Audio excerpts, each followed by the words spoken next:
Bienvenue à tous sur ce nouvel épisode de 100% Paddock.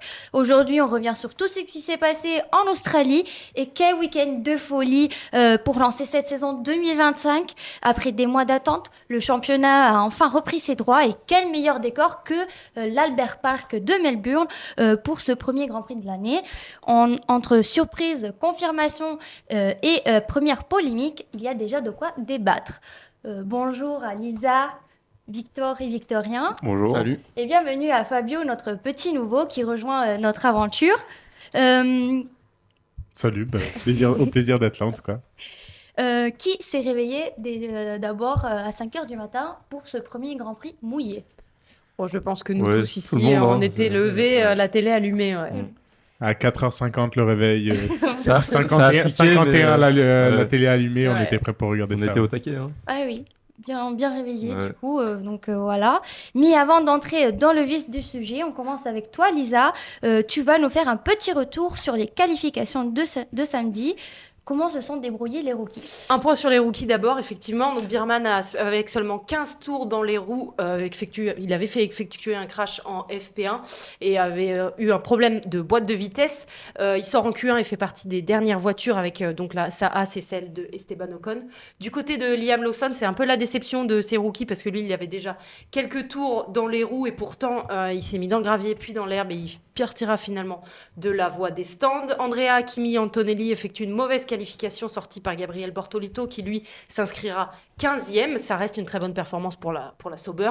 De son côté, Jack Doohan qui avait la pression avec son Alpine et qui l'a toujours, effectue une bonne qualification en terminant 14e. Du côté de ceux qu'on attendait, c'est effectivement Lando Norris qui a dominé les essais libres et la qualification en s'emparant de la pole position, suivi de très près par Oscar Piastri. Et derrière, un peu en embuscade, c'est Max Verstappen qu'on n'attendait pas sur cette troisième place, mais qui a su répondre présent. Et ceux qui se sont démarqués et qui ont fait pour le coup une très grosse performance, c'est vraiment Williams, qui met les deux voitures en Q3. Alex Albon est qualifié 6e et Carlos Sainz 10e. C'est une petite victoire pour l'écurie au démarrage de ce week-end. Gasly termine également 9e et Tsunoda 5e. Des performances à souligner pour ces plus petites écuries. Merci Lisa pour ce débrief. Fabio, qu'as-tu pensé de ces qualifications? Une surprise, une déception?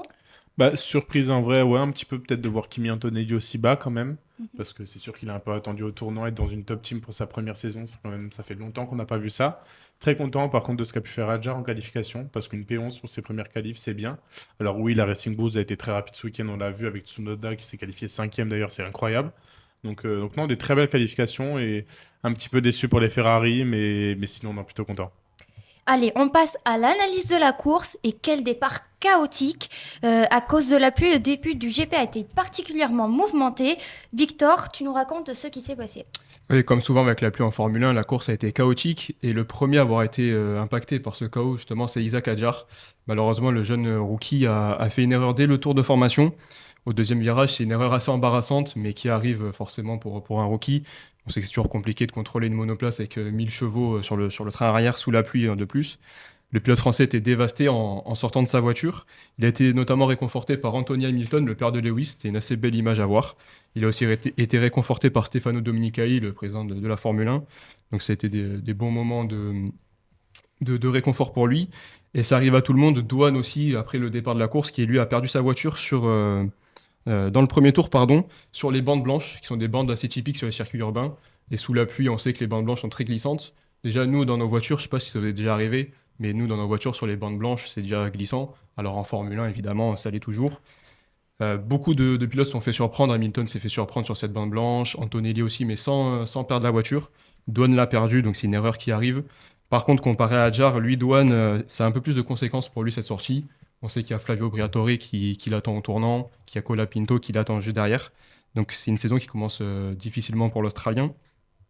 Mais il n'y a pas que les rookies qui se sont loupés. Carlos Sainz, sous safety car, a fait une sortie assez surprenante pour un pilote quand même plusieurs fois vainqueur de Grand Prix. Dans le dernier virage, il a perdu sa voiture donc à faible vitesse. Il a raté une belle opportunité avec la Williams pour marquer des gros points. Donc voilà, c'était assez dommage pour le pilote espagnol. Victorien, toutes ces sorties en début de course, ce sont des erreurs de rookies ou c'est à cause d'un circuit piégeux, à cause aussi de la météo? Non, je pense que c'est plutôt dû aux conditions difficiles. On a vu notamment Alonso, Sainz, comme tu l'as dit, qui se sont crashés et pas juste les rookies. Donc, c'est vraiment des conditions qui peuvent piéger tout le monde et ça a piégé quand même beaucoup de pilotes, donc, et pas seulement les rookies. Donc, ouais, des conditions souvent très difficiles pour les pilotes.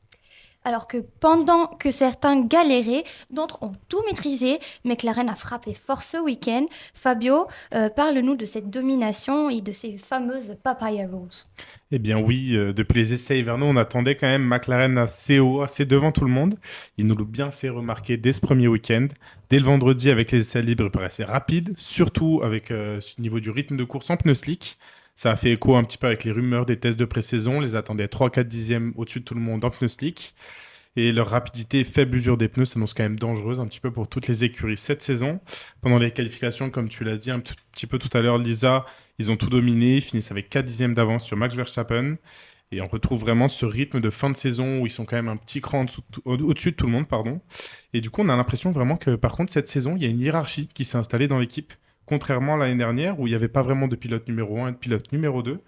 Et qui, l'année dernière, ils autorisaient un petit peu les batailles en piste. Ça avait d'ailleurs causé quelques problèmes. Je ne sais pas si vous vous en souvenez, notamment en Hongrie, avec les polémiques qu'il y avait eu, etc. Ça a été un petit peu compliqué. Mais cette année, au tour 30, lorsque Oscar Piastri était quand même beaucoup plus rapide que Norris, faisait record du tour sur record du tour sur record du tour, était dans la zone DRS, et son ingénieur lui dit « Garde la position, ne dépasse pas Norris ». Un petit peu étonné, un peu content aussi peut-être de voir ces papaya rules un petit peu changer, avoir un petit peu plus de hiérarchie dans l'équipe. Ça montre vraiment la volonté de l'écurie de limiter les erreurs, essayer de faire tout plus propre, pas faire comme à Monza où ils sont attaqués assez tôt dans le premier tour. Donc on peut se dire qu'ils veulent vraiment essayer d'aller maximiser les chances de gagner les 2 championnats cette année. Donc non, c'est une bonne chose, je pense, pour l'écurie. Merci Fabio, McLaren a dominé, mais cette gestion de pilote a fait parler. Lisa, est-ce que tu es d'accord avec la décision du Murray McLaren dans la gestion de leur pilote? Je pense qu'au-delà du fait d'être d'accord ou pas sur qui favoriser, il est temps de mettre une hiérarchie de pilotes chez McLaren parce qu'il y a eu, comme tu l'as rappelé, trop de débordements l'année passée et ça coûte trop de points dans les deux championnats, que ce soit dans le pilote ou dans le constructeur. Il y a trop de risques de casser les voitures et c'est aujourd'hui nécessaire de faire des choix. Et oui, ça passe par le fait de ne pas contenter tout le monde, mais pour faire avancer l'écurie, il faut faire ses choix aujourd'hui. Eh ben, pendant que la McLaren déroulait en tête, Mercedes a joué la carte de la stratégie et ça a payé avec une belle 3e position et 4e position à l'arrivée. Victor, comment ils ont réussi ce coup-là? Ce week-end, on a retrouvé l'efficacité de Mercedes qu'on avait connue durant les grandes années de l'écurie allemande. Une stratégie finalement assez simple, mais toujours efficace, avec des arrêts au stand au bon moment, quand il le fallait, quand la pluie s'est arrêtée, quand la pluie est revenue. Dès l'accident d'Alonso au tour 33, on a vu la réactivité de Mercedes pour arrêter Antonelli. Russell était déjà passé devant la voie des stands, il s'est donc arrêté un tour plus tard. Mais ensuite, le deuxième arrêt, donc au tour 44, quand la pluie est arrivée, c'est là où il fallait s'arrêter. Ils ont effectué un double arrêt, ce double arrêt s'est bien passé. Mais Mercedes a aussi profité des erreurs stratégiques de ses concurrents. Je pense notamment aux deux Ferrari, à Tsunoda et à Gasly qui ont repoussé leur relais sur les pneus secs. Ils ont aussi profité de la sortie de Piastri. Et Antonelli est passé de la 10e à la 5e position, avec seulement un arrêt effectué au bon moment. C'est une bonne stratégie, mais aussi une bonne performance en piste. Antonelli, qui a été éliminé en Q1, a réalisé une très grande course. On connaît ses capacités sous la pluie depuis de longues années.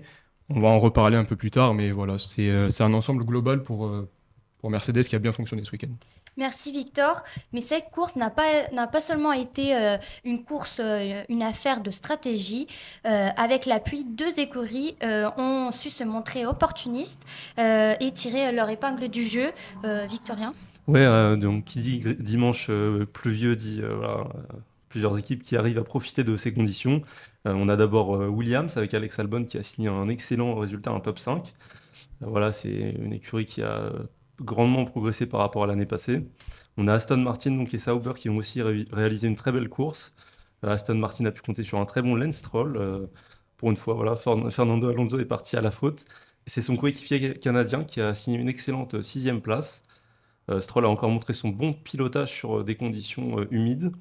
Et donc chez Sauber, c'est Nico Hülkenberg, arrivé cet hiver dans l'écurie suisse, qui a signé un top 7, voilà, une belle 7e place. Et l'écurie suisse a d'ores et déjà marqué plus de points en une course en 2025 que sur l'ensemble de la saison passée. Donc voilà, des écuries qu'on n'attendait pas à pareille fête dans ce premier Grand Prix. Alors, je fais donc un petit rappel du top 10. À l'arrivée, Norris s'impose devant Verstappen et Russell, avec Antonelli, un rookie qui signe une incroyable 4e place sur son premier Grand Prix de F1. Derrière, on retrouve Albon, Stroll, Hülkenberg, puis Leclerc, Piastri et Hamilton qui ferment ce top 10. Un classement un peu renversé après les 4 premiers. Fabio, ce résultat, cette grille, est-ce que tu t'y attendais? Alors, je pense que personne ne pouvait s'y attendre, à la part peut-être pour les 2 premières positions, mais même à partir de la 3e position, on aurait peut-être pu s'imaginer un Piastri. Mais quand on regarde le reste, voir Albon aussi haut, Kimi Antonelli aussi haut, Lance Stroll et Nico Hülkenberg aussi haut, non, c'est impressionnant, c'est incompréhensible limite, c'est rocambolesque, comme on pourrait dire. Maintenant, place aux 2 faits majeurs de cette course retenue par l'équipe. On reste toujours avec toi, Fabio.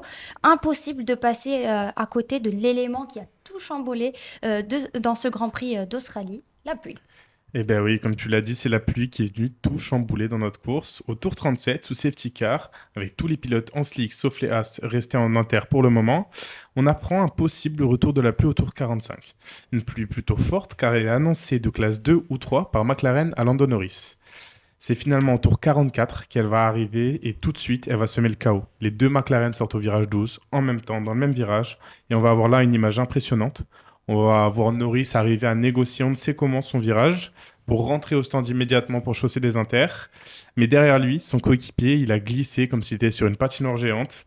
Il se retrouvait bloqué d'ailleurs pendant plus d'1 minute sur l'herbe. Il s'est pris quasiment un tour par tout le monde. Donc bon, ça a été un petit peu compliqué pour lui. Et au même moment, il y a Leclerc qui fait un tête à queue. Il perd 3 places à ce moment-là, quand même assez. Ça jouera pas mal pour le reste de sa course. La stratégie aussi prise à ce moment-là.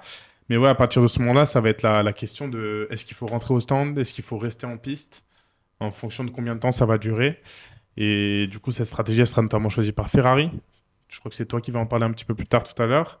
Et pour eux, ça va pas marcher. Et pour tous ceux qui l'auront tenté aussi d'ailleurs. Après, au tour 46, on va avoir 2 crashs de rookie, presque au même moment, et tous les 2 en slick à ce moment-là.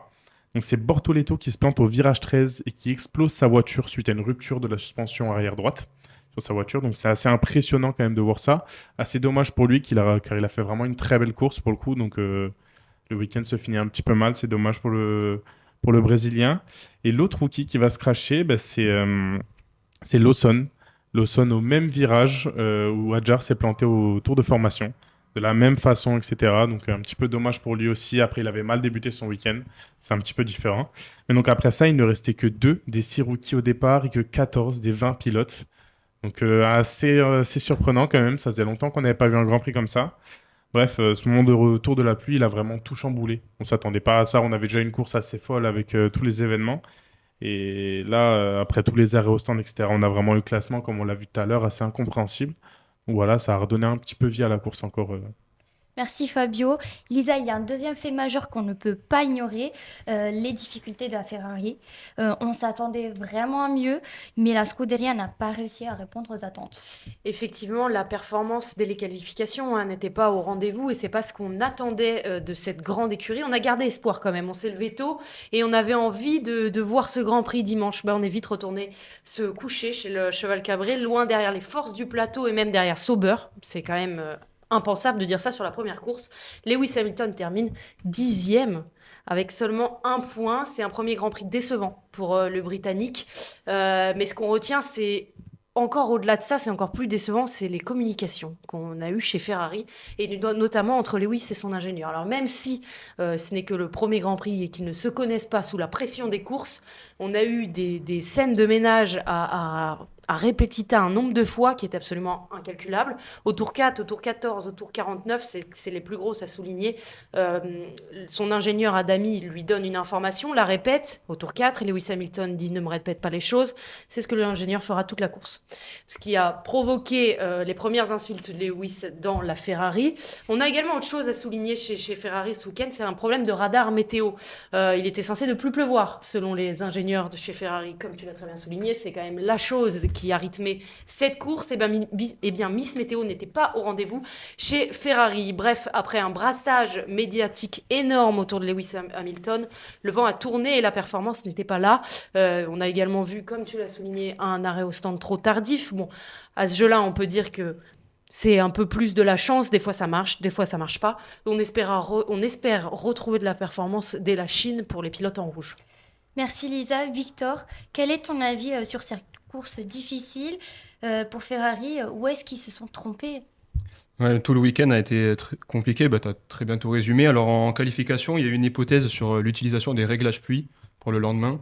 Bon, finalement, ça n'a pas du tout fonctionné. Ils sont restés bloqués toute la course derrière des voitures supposées être plus lentes. Voilà, tous ces problèmes de communication, de stratégie. Il faut aussi qu'Hamilton s'adapte pardon, mais j'ai perdu mon mot.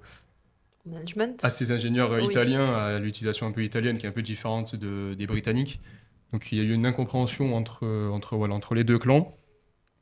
Et on a vu notamment dans la stratégie, de son côté, Norris et McLaren ont été proactifs, ceux qui ont proposé à s'arrêter, qui posaient tout le temps les questions, alors que chez Ferrari, on est plutôt dans la réactivité. Et c'est quand même assez problématique de subir comme ça la pluie, les conséquences de la course. D'ailleurs, Hamilton a proposé de s'arrêter et ça a été refusé par l'écurie. Et au final, il avait eu raison de vouloir s'arrêter à ce moment-là. Voilà. Très compliqué chez Ferrari, mais on espère qu'ils vont se remettre pour le prochain Grand Prix. On passe maintenant au bonus-malus du week-end. On commence par la radio marquante présentée par Fabio. Et je crois qu'on va encore parler de Ferrari parce que la radio la plus drôle du Grand Prix, ça reste quand même celle de Charles avec son ingénieur. Le pilote monégasque, il demande à son ingénieur s'il y a une fuite dans la voiture. Il lui répond en disant « Une fuite de quoi ?» Et là, Charles lui dit qu'il a le siège plein d'eau, enfin d'un liquide, il ne sait pas ce que c'est, mais il pense que c'est de l'eau. Et là, son ingénieur lui répond en anglais « Must be the water ». Ça veut dire « ça doit être l'eau ». Alors là, on comprend rien tous à notre télé. Même Charles dans sa voiture ne comprend rien. Et en rigolant un peu, il lui dit qu'il faudra rajouter ça aux paroles de sagesse. Ça fait quand même un peu écho à toutes les radios un petit peu compliquées qu'il y a eu, que ça soit avec Lewis Hamilton ou même avec Leclerc qui a dit plusieurs fois de laisser tranquille. Donc ouais, non, un petit peu compliqué ce week-end pour le pit wall de Ferrari et ils nous ont offert ce petit gag. Merci Fabio. Victorien, toi aussi, tu nous parles de quelque chose d'incroyable et spectaculaire. Le plus beau dépassement du week-end qui s'est joué vraiment à la fin de la course. Et oui, c'est Oscar Piastri qui a été l'auteur du plus beau dépassement ce dimanche en Australie. Alors tout se passe dans le dernier tour, comme tu l'as dit. L'Australien est 10e et revient sur la Ferrari d'Hamilton pour la 9e place. Donc on est juste avant le virage numéro 11. La McLaren se décale à droite de la Ferrari, se retrouvant entre la voiture rouge et le mur. Piastri dépasse alors le septuple champion du monde dans la partie humide. Et voilà, il prend beaucoup de risques et cela paye puisqu'il ressort en tête du virage numéro 12. Donc un dépassement plein de sang-froid pour aller chercher 2 points à domicile pour Oscar Piastri. Et on passe maintenant à la maestria du week-end, Lisa. Il n'y a vraiment qu'un seul choix possible cette fois. Le gagnant du Grand Prix d'Australie, Lando Norris. Et oui, au bout du chaos, c'est bien Lando qui a triomphé. Ça a été un Grand Prix plus que mouvementé avec tout ce qu'on a rappelé. Le vice-champion du monde, il a su garder la tête froide et défendre face à Oscar Piastri, mais aussi face à Max Verstappen. On ne peut plus lui reprocher ces démons de l'année dernière qu'il était vraiment faible dans sa bataille face à Verstappen. C'est sa 5e victoire en Formule 1 et c'est la première fois qu'il est leader du championnat. C'était la course d'ouverture. Il met fin quand même à une domination de Verstappen assez importante, puisque Verstappen a été en tête du classement mondial depuis mai 2022, soit 1029 jours. Donc ce qui est énorme et qui laisse peut-être place à quelqu'un d'autre en haut de ce classement pour cette année. Victor, un avis aussi sur la performance de Lando Norris? Ouais, il a effectué un week-end parfait avec la pole, la victoire, le meilleur tour. Et l'année dernière, il était dans son processus d'apprentissage à gagner des courses. Il en a gagné quelques-unes et maintenant qu'il sait comment remporter une course, comment gérer cette pression-là, cette année, il risque d'être très solide face à Piastri et même face à Verstappen. Il va quand même, maintenant qu'il sait gagner, qu'il sait comment gérer ça, ça va devenir quand même un pilote plus complet. Et on l'a vu même sur sa petite erreur du tour 44, il a quand même réussi à gérer sa voiture pour ne pas sortir, contrairement à Piastri. Donc même dans des moments un peu plus faibles, il arrive à bien performer, à bien gérer sa voiture. Donc maintenant, je pense qu'on va avoir cette année un nouveau Lando Norris. Et pour le championnat, ça risque d'être excitant. Il faut aussi saluer vraiment un autre pilote de ce Grand Prix, Le bonus va à Antonelli, le plus jeune pilote de la saison, qui a vraiment impressionné tout le monde. Ouais, le cadet des pilotes a impressionné pour son premier week-end en Formule 1. Il a souffert le samedi en qualification, donc seulement 16e, comme tu l'as dit, à cause de dégâts sur son fond plat. Kimi Antonelli, voilà, il a relevé la tête le lendemain en course. Dès le premier tour, il est proche d'envoyer sa voiture dans le mur en changeant de rapport sur la ligne blanche humide. Mais contrairement à Jack Doohan, lui, eh ben, il réalise un énorme sauvetage et il parvient à rester en course pour derrière réaliser une superbe fin de course. Le pilote Mercedes remonte au fil de la course grâce à son agressivité. Ça a été le seul rookie à ne pas avoir d'accident, voilà, hormis un tête-à-queue au 17e tour. L'Italien a maîtrisé les éléments pour s'offrir une magnifique 4e place. Il est dans un premier temps rétrogradé à la 5e place pour un unsafe release. Donc c'est lorsque le pilote est relâché au mauvais moment et gêne un pilote lors d'un arrêt au stand. Mais cette pénalité a été annulée après que Mercedes ait fait appel de la décision. Et à 18 ans, 6 mois et 19 jours, Antonelli devient alors le deuxième plus jeune pilote de l'histoire à rentrer dans les points après un certain Max Verstappen en 2015. Donc voilà, un bonus plus que mérité pour Kimi Antonelli. Fabio, tu en penses quoi de cette performance? Ah, moi, je trouve ça incroyable. C'est vrai qu'il était quand même attendu au tournant. Il a déçu tout le monde en qualif. Et le voir remonter 12 places pour son premier Grand Prix dans des conditions si difficiles, non, franchement, c'est exceptionnel. On peut que le féliciter, je pense. Et ça promet du très, très gros pour le futur de sa carrière. Après le bonus, il y a toujours le malus. On termine donc cette fois avec la Haas, une course difficile aussi pour l'écurie américaine. Victor, qu'est-ce qui n'a pas fonctionné pour eux? Bien, on en avait évoqué pendant les essais hivernaux, c'était le complet inconnu sur la performance pure de Haas. Ils avaient une bonne fiabilité, mais au niveau de la performance, on ne savait pas du tout où les placer. Et là, ce week-end, eh ben, tous nos doutes se sont validés. Aucune performance durant du vendredi au dimanche, des premières séances d'essais libres à la course. Les deux pilotes Haas ont fait que les derniers temps. Bierman a fait 2 erreurs en essais libres. Donc pour lui, personnellement, c'est un manque de roulage quand même important sur un circuit qu'il ne connaît pas trop. Mais plus globalement, pour l'équipe, c'est aussi un manque d'informations. Esteban Ocon l'avait évoqué pendant le week-end, c'est un manque de données que l'équipe peut exploiter. Ils ont fait donc 19 et 20e en qualif. Oliver Bierman n'a pas fait de tour rapide. Et la course, elle a été complètement dans l'anonymat pour les As. Ils ont fini dernier classé, donc 13e et 14e. Ils se sont même pris un tour par McLaren, qu'ils ont finalement rattrapé grâce à la safety car. Mais voilà, au sein de l'équipe As, c'était plutôt l'étonnement qui avait marqué ce week-end. On ne savait pas trop d'où venait ce manque de performance. Donc l'équipe va falloir beaucoup travailler pour retrouver la tête plus haute en Chine. Lisa, un commentaire? Oui, bah pour le coup, c'est un peu la déception parce qu'on pensait qu'ils avaient réglé un peu les problèmes de l'année dernière, que la voiture mangeait moins ses pneus, etc. Et au final, il n'en est rien aujourd'hui. On les voyait surtout pas derniers du plateau. Alors certes, dans le fin de milieu de grille, mais on voyait Sauber derrière. Mais la hiérarchie ce week-end a été très chamboulée avec les conditions. Donc il faudra voir en Chine si on a une météo un peu plus clémente. Mais dans tous les cas, c'est sûr que pour l'écurie américaine, c'est décevant. Eh bien, on espère les revoir un peu mieux pour le prochain Grand Prix.